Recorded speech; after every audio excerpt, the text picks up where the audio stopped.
signed its independence from Britain and China expelled the foreign power. There was hope that both would come together to shape the future of the developing world and of the Asia,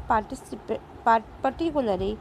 for a brief while the slogan of Hindu China Bhai Bhai was a popular. However, the military conflict over a border dispute between the two countries marred that hope. Soon after the independence, both states were involved in different arising from the Chinese takeover of Tibet in 1950 and the final settlement of the Sindhu Indian border. China and India were involved in a border conflict in 1962 over completing territorial claim principally in the Uttar Pradesh and in the Akasai, China region of Ladakh. Now, China के राज से India के आज़ाद होने के बाद China द्वारा बनाई गई foreign policy या फॉरेन पावर को निकाल कर बाहर करने के बाद ये उम्मीद जागी थी, यानी जब अंग्रेज़ लोग इंडिया में आए तो अंग्रेज़ों को इंडिया से बाहर निकालने के बाद चाइना के साथ जब हमने अपनी पावर को देखा तो हमारे अंदर ये उम्मीद जगी कि दोनों कंट्री अगर आपस में मिल कर के डेवलप करें तो एशिया के अंदर या एशिया का जो फ्यूचर है कुछ इम्पोर्टेंट रोल निभाएगा। कुछ समय के लिए ये कहा गया हिंदी चीनी भाई भाई।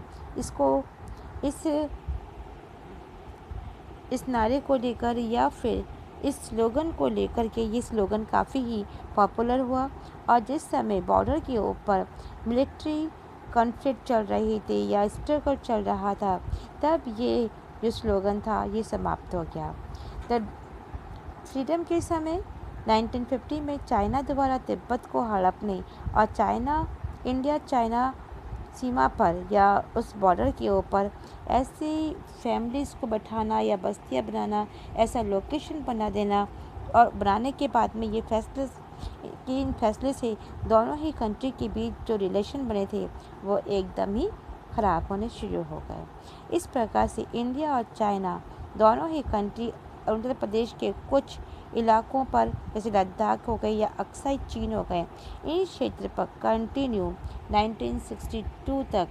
एक पर्टिकुलर एरिया को लेकर के लड़ पड़े। The conflict in 1962 in which the India is suffered military reverse had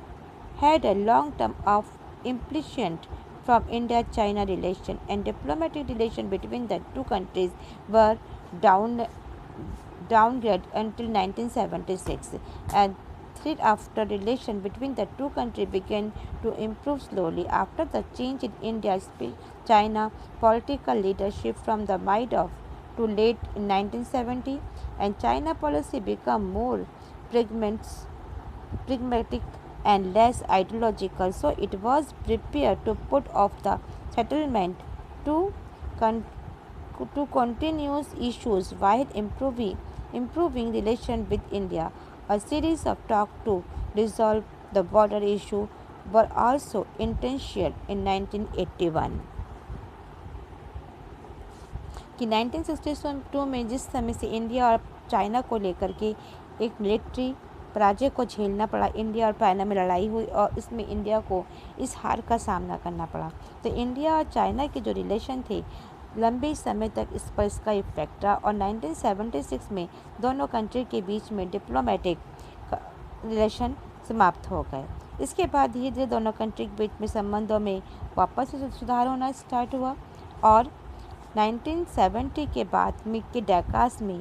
China का पॉलिटिकल लीडरशिप में चेंजेस आई और चाइना की जो पॉलिसीज़ थी अब आइडियोलॉजिकल बन गई जबकि वो व्यवहार से अलग मुद्दे पर आ गई। इसलिए इंडिया और चाइना के जो रिलेशन थे सुधरने लगे और 1981 में बाउंड्री को लेकर के फिर से इनके बीच में डिबेट होना स्टार्ट हो गया, यानी बाउंड्री एक इशू बन करके सामने आया और इसको सॉल्व करने के लिए ये डिबेट स्टार्ट हुई।